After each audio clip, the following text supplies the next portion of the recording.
Hello everyone, this video is about ecology and level of organization, and the topic is very important for deep understanding of ecology. Student, our environment is composed of lithosphere, hydrosphere and atmosphere, means it is made up of land, water and atmosphere. In biology, genes to ecosystem are studies with several intermediate level of organization, means for perfect understanding of an ecosystem we need to study various intermediate or level of organization. So let's first understand what does an organization means. See, an organization is the arrangement of smaller components into larger ones and so on in a hierarchy or a pyramid in which components of each level coordinate with one another towards a common goal. This can be understood by taking an example of taxonomical hierarchy, where we have ascending or descending order of various taxonomic categories which are helpful to place an organism into his exact position. And that starts from species, genus or integrate to form family to order in the class, and class in the division, and division in the kingdom. So student, an organization is regulated by four processes, that is aggregation, interaction, equilibrium and variation. Aggregation is the placing an organism into new habitat where it multiplies. Then this multiplication is called aggregation. After aggregation, individuals interact with one another or with the environment to lead toward the equilibrium. And after gaining equilibrium, there may be variation for the survival of the fittest. So student, an ecological hierarchy is a series of graded ecological categories which is characterized by specific structure and function at each level. In this, smaller biological units coordinate to form larger level of organization. Units lower than the organism do not show independent existence. So it clearly means that organism is the basic unit of ecological hierarchy. At each level, units show interdependence and organism cannot live in isolation. Student, each unit show interaction with one another as well as with the physical environment from which they derive energy and matter for their survival.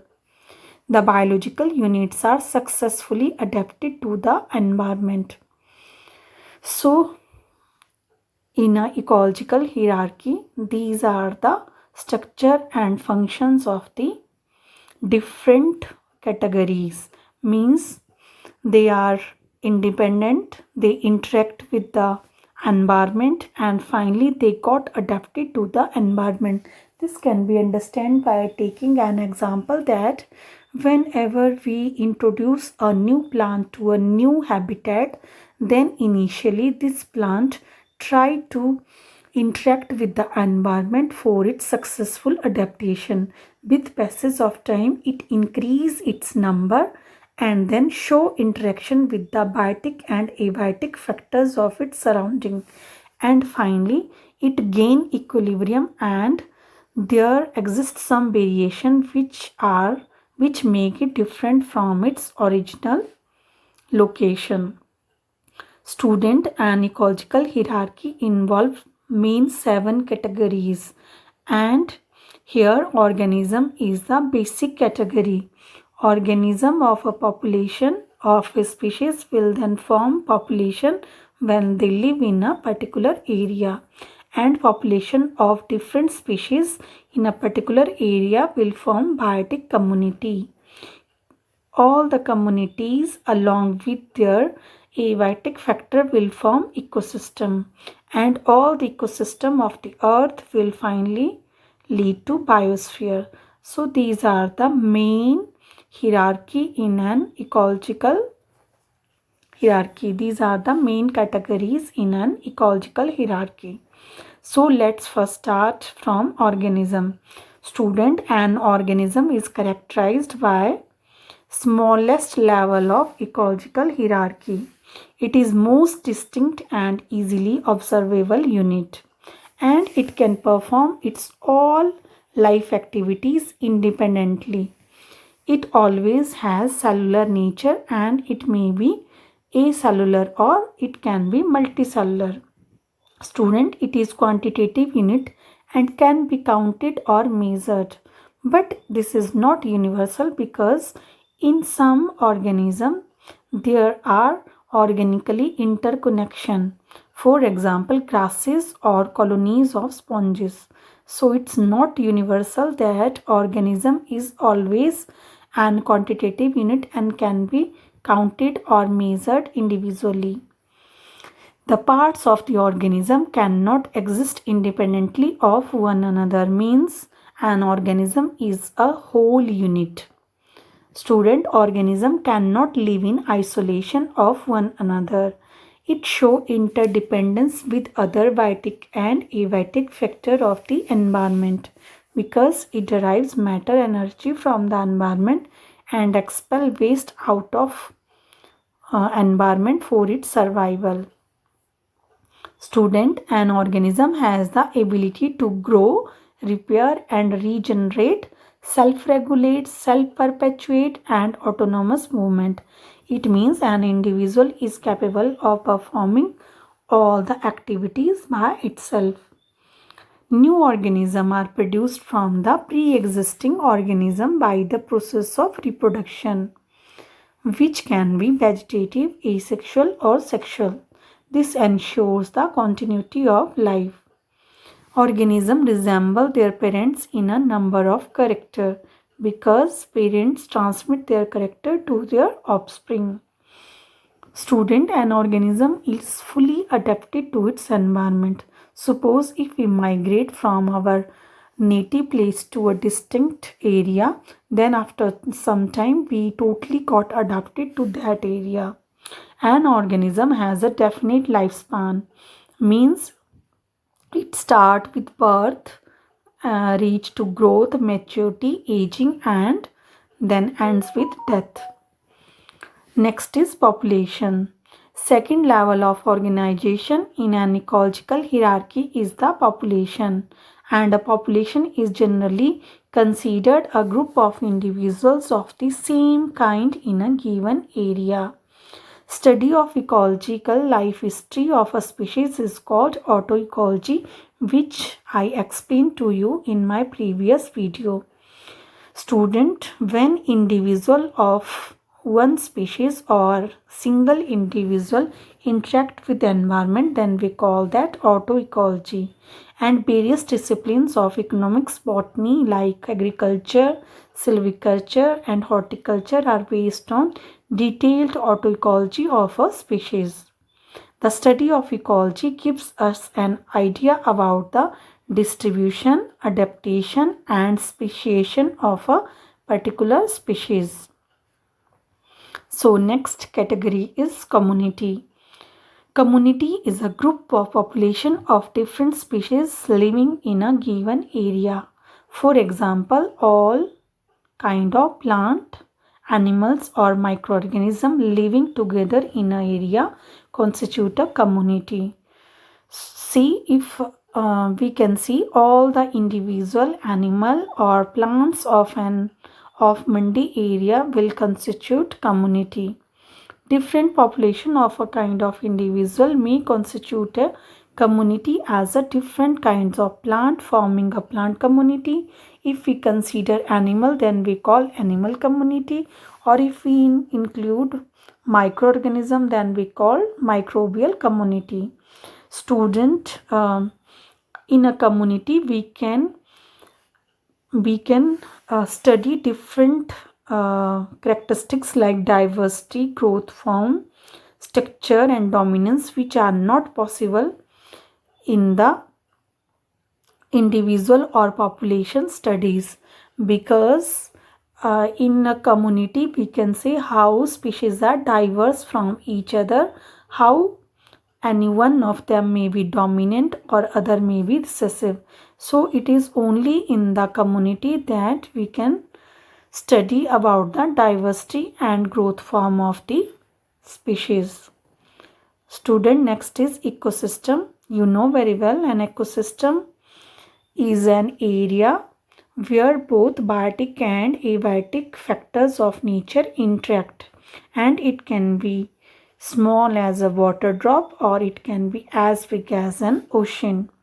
Student, there is an exchange of nutrients and movement of energy between the different components of the ecosystem, that is biotic and abiotic component, and that takes place through the food chain and food web.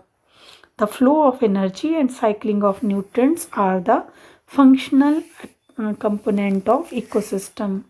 Student, size of ecosystem is not limited, and individually it may be represented by forest ecosystem, grassland ecosystem, pond ecosystem, desert ecosystem, and it may be a man-made ecosystem like agro ecosystem means agricultural land or an aquarium. So these are stable and self-regulating system. Students, let's understand these category in an ecological hierarchy in a ascending or descending manner. Student, an ecological hierarchy starts from the organism level, means organism is the basic unit in ecological hierarchy, and individuals of same species when live in a particular area, they will aggregate to form population, and population of different species will then lead to community, and community when studied with the abiotic factor of a particular area, that will form ecosystem. All the ecosystem of the earth together will form biosphere. So student, biosphere is the sphere on the universe where life exists. If we say biological hierarchy, the basic unit of biology is cell, or cells then aggregate to form tissues, tissues to organs, organs to organ system, and organ system will form an individual. And if we go to molecular level, then we can see protons, neutrons, etc. they aggregate to form atoms, and atoms of same or different elements then will form molecules. Molecules then will form compound, and compound will lead to organelles. So student, this is hierarchy in an living or non-living ecosystem. In non-living system, we start with the proton or neutron to organelles, and in living system we start from cell and we will end with organism, and in ecological hierarchy we start with individuals and end with the biosphere. So students, let's more study about the biosphere. Biosphere, when we see in terms of the largest ecosystem, whole of the earth constitute a single giant ecosystem known as biosphere.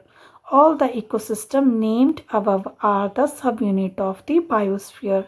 It is also called ecosphere or life supporting zone of the earth, because in the biosphere living organisms interact with one another and also with the physical environment to maintain a steady state, that is self-adjusting or the equilibrium state. Student, a biosphere, it is divisible into three parts, that is hydrosphere, atmosphere and lithosphere. In the modern sense, the ecology has been broadly defined as the study of ecosystem. So you can also define ecology as the study of ecosystem. Students, sometime in examination you are asked to expand IBP. So IBP is the International Biological Program and it is launched in 1964 to 74 with the focus on the biological basis of productivity and human welfare. Means here we see how an ecosystem can be more productive to the human beings. Under the aegis of this program, productivity of different terrestrial and aquatic ecosystem was evaluated apart from studies on human adaptability, conservation of the ecosystem as well as the uses of biological resources. So in IBP program, we can study productivity of terrestrial communities, production processes, conservation of the terrestrial communities, productivity of freshwater communities, productivity of marine communities, human adaptability, use and management of biological resources. So to conclude, I must say that IBP focus on the sustainable utilization of the natural resources, how different ecosystem or communities can lead to better productivity for the better adaptability as well as better yield. So student, I hope you understood this topic. I'm stopping here. Thank you for listening.